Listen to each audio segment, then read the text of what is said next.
लेकिन यहाँ पर हैरानी की बात यह है कि कतर अभी तक यह सार्वजनिक रूप से नहीं बता पाया है कि आखिर यह मामला क्या है, फांसी क्यों दी जा रही। लेकिन अभी ऐसा लगता है कि अगर यह बात सक्सेस हो जाता तो शायद आज नौबत ही नहीं आती। एक ओमानी व्यक्ति को भी रखा गया था, इनको भी फीफा वर्ल्ड कप के बाद रिहा कर दिया गया, जो कि ईद और रमजान के दिन सजा को माफ करने या फिर सजा को कम करने के लिए जाना जाता है। प्रधानमंत्री नरेंद्र मोदी भारत के पहले प्रधानमंत्री बने जिन्होंने की कतर का दौरा किया, लेकिन फिर भी ऐसी सिचुएशन आई। जय हिंद दोस्तों, कतर की एक कोर्ट ने 8 इंडियन एक्स नेवी ऑफिसर को फांसी की सजा सुनाई है। ये 8 जो नेवी है वो अल दहरा ग्लोबल कंपनी में काम करते थे। जैसे ही यह न्यूज सामने आई उसके बाद विदेश मंत्री का रिएक्शन सामने आया। विदेश मंत्री का कहना है कि यह जो फैसला है वो पूरी तरीके से भारत के खिलाफ है। हम कानूनी प्रक्रिया तलाशने का प्रयास कर रहे हैं, इसके अलावा जितना हो सकता है हम इस सजा को कम करने का तलाश कर रहे हैं। लेकिन यहाँ पर हैरानी की बात यह है कि कतर अभी तक यह सार्वजनिक रूप से नहीं बता पाया है कि आखिर यह मामला क्या है, फांसी क्यों दी जा रही है। अलग अलग न्यूज पोर्टल खंगालने पर यह पता चला है कि यह जो मामला है वो एक जासूसी का है, जो कि इजराइल से रिलेटेड है और पनडुब्बी के संदर्भ में है। लेकिन कतर जो है वो इस पर कोई सार्वजनिक ज्ञान नहीं दिया है। दोस्तों, यहाँ पर भारत सरकार द्वारा आश्वासन दिया गया है और उसके परिवार को भी आश्वासन दिया गया है कि हम कानूनी प्रक्रिया तलाशने लग रहे हैं और जितना हो सकता है हम पूरी मामला को कम करने की कोशिश कर रहे हैं। लगातार भारत के रहने वाले कतर में जो राजदूत है वो 8 एक्स नेवी ऑफिसर के कॉन्टैक्ट में है। दोस्तों, अभी तक इस मामले की 4 सुनवाई हो चुकी है। पहली जो सुनवाई हो मार्च 2022 में हुई थी, उसके बाद से अगस्त 2022 में इन 8 को रिमांड में ले लिया गया था। उसके बाद से अभी तक 4 सुनवाई हो चुकी है, लेकिन ऐसा लगता है कि मामला अभी ठंडा नहीं होने वाला है। दोस्तों, 1 अक्टूबर 2023 को भारत के राजदूत ने इन 8 एक्स नेवी ऑफिसर से बात करी और दोनों पक्ष का बात रखने का प्रयास किया, लेकिन इस बात को भी सार्वजनिक नहीं किया गया। लेकिन अभी ऐसा लगता है कि अगर यह बात सक्सेस हो जाता तो शायद आज नौबत ही नहीं आती। अगस्त 2022 से ही 8 एक्स नेवी ऑफिसर जो है वो कतर पुलिस के रिमांड में है, लेकिन भारत सरकार को यह बात पता है या नहीं है, ये बात वही बता सकते हैं। जिन 8 एक्स नेवी ऑफिसर को फांसी की सजा सुनाई गई है उसका लिस्ट मैं यहाँ पर लगा देता हूँ, आप वहां से जाकर इजिली पढ़ सकते हो। इन 8 एक्स नेवी ऑफिसर के साथ साथ 2 और व्यक्ति को रिमांड में लिया गया था, लेकिन इन्हें छोड़ दिया गया। दोस्तों, इसमें एक अल दहरा ग्लोबल कंपनी के सीईओ खामिश भी शामिल है, जिन्हें कि 2 महीने के रिमांड रखने के बाद छोड़ दिया गया था। उसके बाद एक ओमानी व्यक्ति को भी रखा गया था, इनको भी फीफा वर्ल्ड कप के बाद रिहा कर दिया गया। लेकिन इन सभी को रिहा क्यों कर दिया गया, कतर ने अभी तक सार्वजनिक नहीं किया। दोस्तों, दोहा में रहने वाले पूर्व राजदूत दीपक मित्तल ने 8 से बात करने की प्रयास करी, लेकिन ऐसा लगता है कि सिचुएशन कंट्रोल में नहीं है।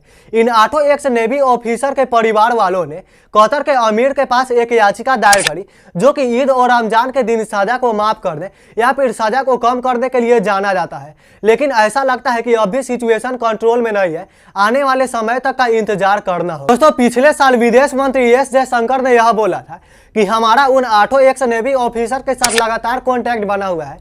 इसके अलावा भारतीय राजदूत जो है वो वहां पर लगातार उन 8 से कॉन्टैक्ट बनाए हुए हैं, क्योंकि हमारे लिए नागरिकता प्राथमिकता है, इसीलिए हम इस पर पूरी तरीके से जोर दे रहे हैं। दोस्तों, लेकिन यहाँ पर सोचने की बात है कि कतर के साथ हमारे जो रिलेशन है वो काफी ज्यादा अच्छे हैं। प्रधानमंत्री नरेंद्र मोदी भारत के पहले प्रधानमंत्री बने जिन्होंने की कतर का दौरा किया। इसके अलावा दिसंबर 2022 में ही एस जयशंकर ने दौरा किया था, लेकिन फिर भी ऐसी सिचुएशन आई है। कतर जो है वो हमारा एक इंपॉर्टेंट ट्रेडिंग पार्टनर है।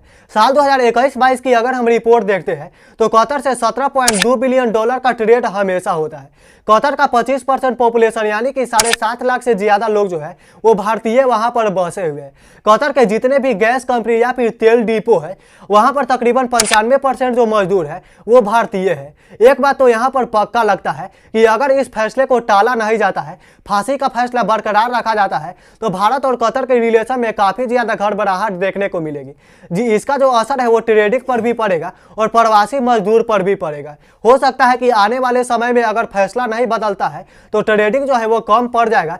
इसके अलावा प्रवासी मजदूर जो है वो कतर में रहने कम जाएंगे। दोस्तों, वहां के जानकारी देने वाले एक व्यक्ति का यह कहना है कि कतर में फांसी की जो सजा है वो शायद ही दी जाती है।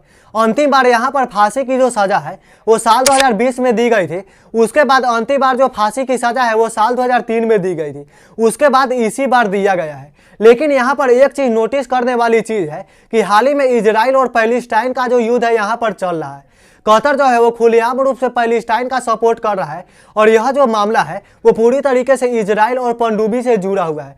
दोस्तों यहाँ पर सार्वजनिक रूप से कोई नहीं बोला है, कई न्यूज़पेपर के सूत्रों के हवाले से मैं बता रहा हूँ, इसीलिए हमारे शक है कि भारत के खिलाफ भी यह फैसला हो सकता है। दोस्तों कतर के तरफ से कोई भी ऐसा बयान नहीं आया है जो कि इस फैसले को कम करने की तरफ इशारा करता हो, इसीलिए यहाँ पर लगता है कि भारत सरकार को और भी कानूनी विकल्प तलाशने होंगे। दोस्तों आपको यदि याद हो तो मुंबई में टेरर अटैक हुआ था, उस समय अजमल कसाब को दोषी पाया गया था। तब भारत में पूरी तरीके से लीगल प्रोसेस हुआ था, कोर्ट से प्रोसेस होकर गुजरना पड़ा था और अजमल कसाब को 2 साल के बाद फांसी की सजा सुनाई गई। लेकिन दोस्तों अगर हम कतर के केस में देखते हैं तो बिल्कुल ऐसा देखने को नहीं मिला। 2 साल से कतर में क्या होने लग रहा है ये बिल्कुल पब्लिक डोमेन में नहीं लाया गया और न ही न्यूज चैनल को पता चलने दिया गया। इस पॉइंट ऑफ टाइम अगर हम विदेश मंत्री का कार्य देखते हैं तो यहाँ पर बढ़ जाता है। आप इस टॉपिक पर क्या सोचते हैं नीचे कमेंट जरूर करें।